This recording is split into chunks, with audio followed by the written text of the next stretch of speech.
First, some shameless self-advertisement.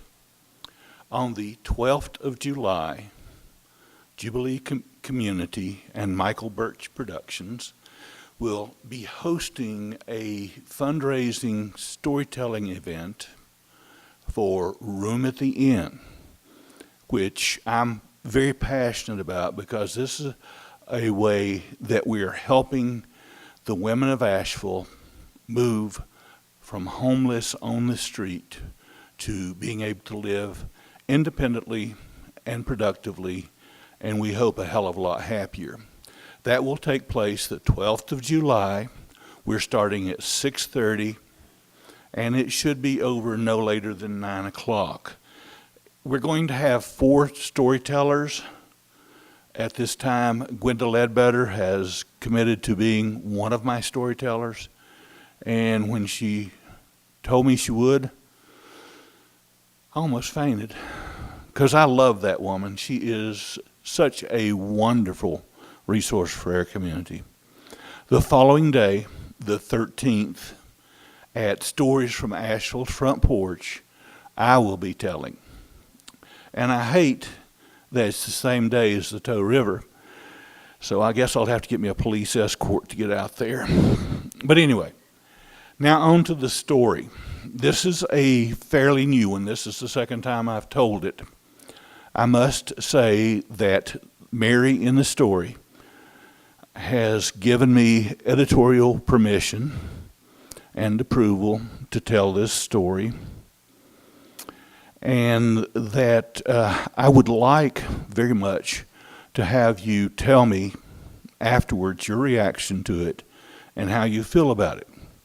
The story is called The Honeymoon from Hell. Now, if you've been married and had a honeymoon, you know it's a stressful time. Okay. It snowed 7 inches that Thursday evening in April. Now, this wouldn't have been so bad, except Mary and my wedding reception was scheduled that Saturday outdoors. Fortunately, being April, by Saturday it had warmed up. The dogwoods were in bloom, and it was beautiful. The wedding itself took place at my new dad-in-law's house in Waynesville. It was small, so my nerves weren't real bad. Now the reception, that was totally different. I wanted to be anywhere else but at that reception. I couldn't be. It was my wedding reception. I had to be there. We got there, Mary and I, and some of the guests were already there. And over here in a group was my aunts and uncles. I was glad to see them, really was. Wanted them to enjoy themselves and help us celebrate this new union between Mary and myself. And then we started to have food. Now this was what we thought was fairly unique then. It was a barbecue and bluegrass reception.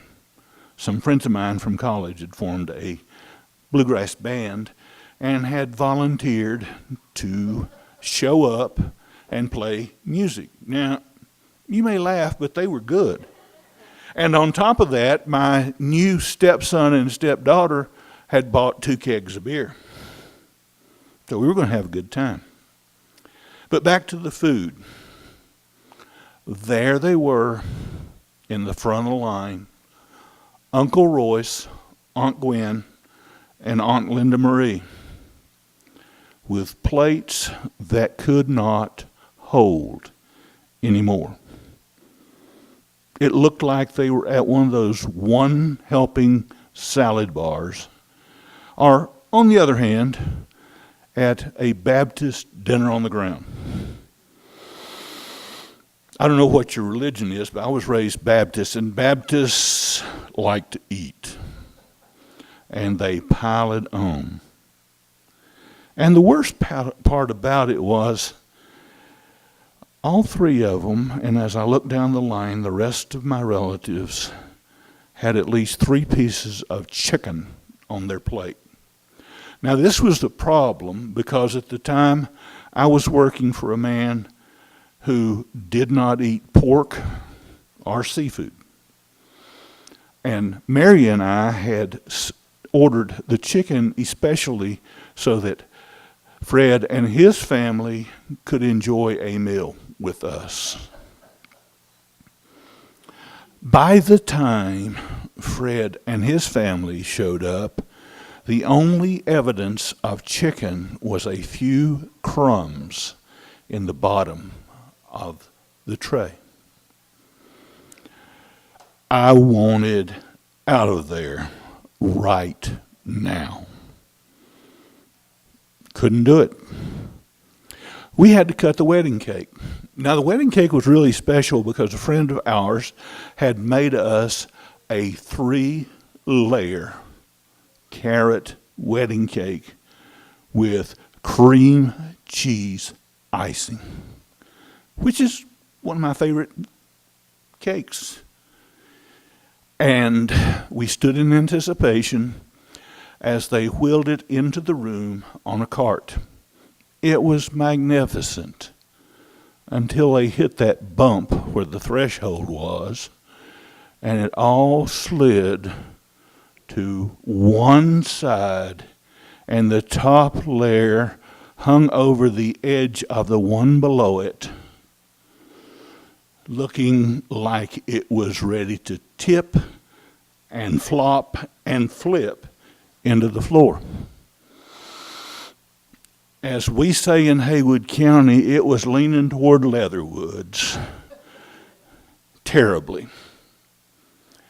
But we managed to cut the cake in the condition it was in because it was determined if we tried to recenter the 2 upper layers, they would probably disintegrate. So it was a choice. And we cut the cake, and Mary and I endured the, what do you want to call it? Anyway, they threw birdseed at us, and it felt like buckshot. And we got in my new daddy-in-law's Lincoln Town Car and headed for our beautiful honeymoon in Savannah, Georgia at Tybee Island. We got on the interstate shaking seeds out of our clothes and made it to the other side of Columbia, South Carolina before the residue of an adrenaline boost and total exhaustion forced us to find a motel. We got into the room, glad to be there, happy to be married. One of my friends had given us a bottle of sparkling cider and 2 beautiful flutes with our names and the date engraved on them as a memento of this special event. The debate discussion was, do we open it and toast our relationship, or do we fall into bed like 2 day laborers? We decided we would open it and make a toast, woo, and that would give us another one of those wonderful memories to cherish for the rest of our lives. So I proceeded to pop the cork and turn to Mary and sit down on the edge of the bed on my carved, engraved flute. I did not bring blood, but the flute was a disaster. We toasted Mary with her flute and me with one of those little plastic motel cups. Then we fell into bed exhausted. No sex at that point to make the relationship a little more solid, but we were too damn tired. Morning. It's a whole new day, and we're going to have a good honeymoon. We just knew it. Sex, a shower, and yes, breakfast made new people out of us. We were on our way to Savannah, Georgia for our beautiful honeymoon. It was not to be. When we got in my new daddy-in-law's Lincoln Town car and started to back out, it had no brakes. Upon investigation, a wheel cylinder had ruptured.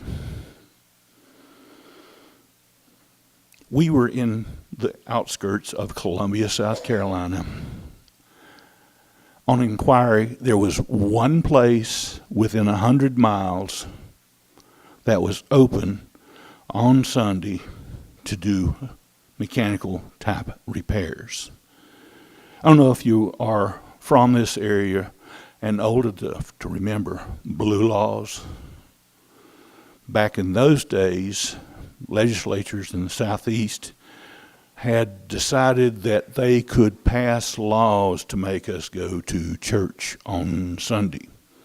So they passed laws so that nothing could open except drugstores and things to help with emergencies.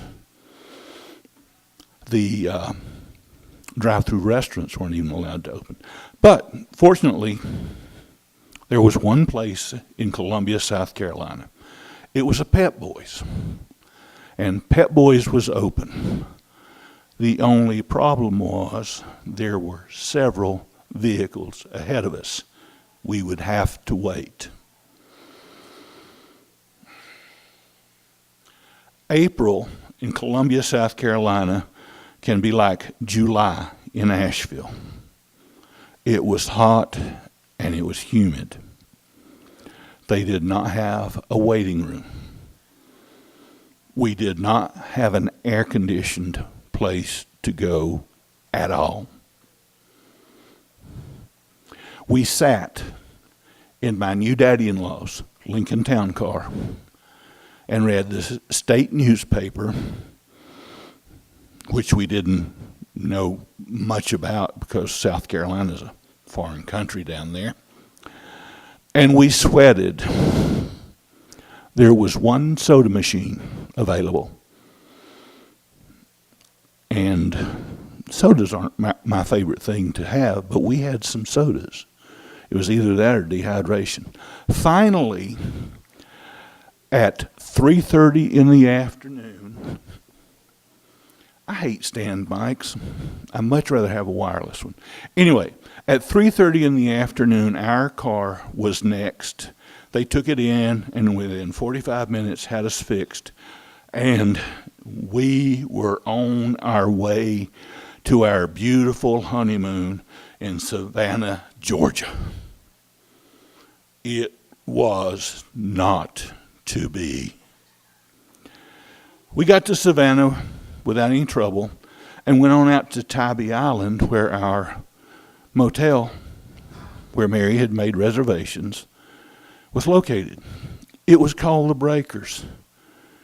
At this time, online was just beginning to be a big thing.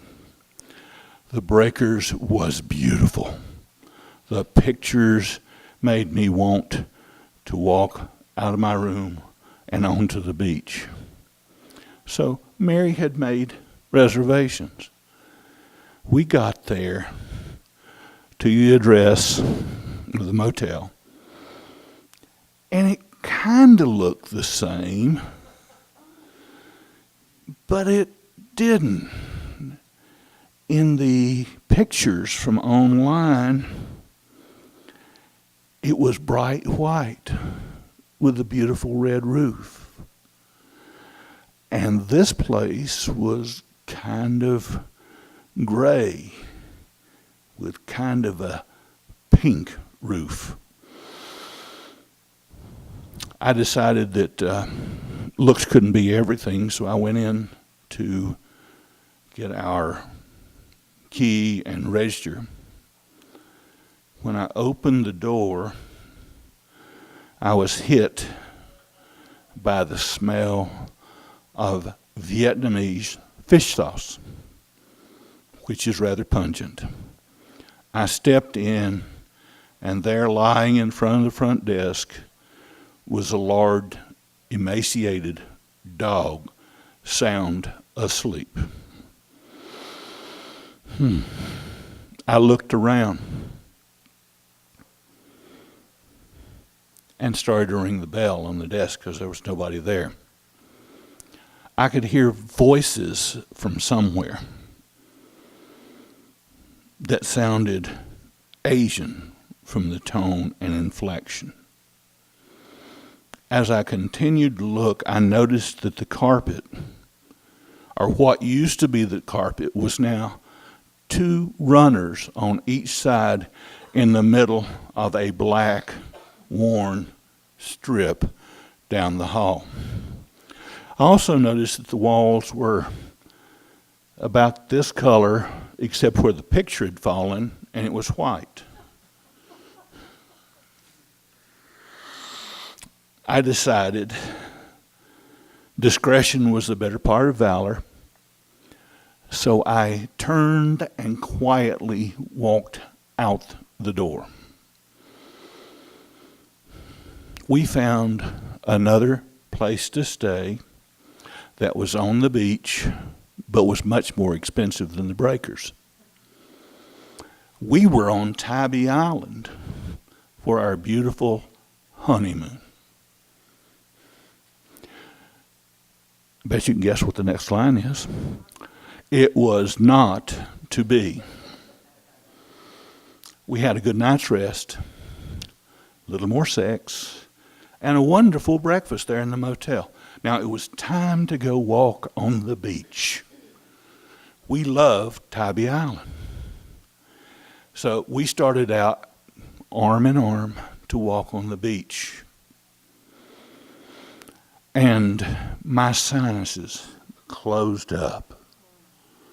My eyes began to tear. My nose began to run in a good imitation of Niagara Falls. Now, the night before, I'd felt a little stuffy, but I didn't feel like there was anything wrong. It's just stress and the trip and everything. We went back to the room. In the air-conditioned splendor of our room, I was fine. We tried to go back in about 4 hours and had a repeat of our first adventure. I was allergic to the beach, or at least something that was in bloom on the beach at that time. When we went into town to eat, as soon as we got away from the beach, I cleared up. I was fine. But here was Mary down on the beach, pissed and depressed. Here was Michael up in the honeymoon room, pissed and depressed. Thoughts of annulments crossed our mind. We had many, many discussions that led us into territory that we had not covered in the 18 months we had been dating. We made one final attempt. We had met and gone to a baseball game on our first date. So we decided to go see the Savannah team play.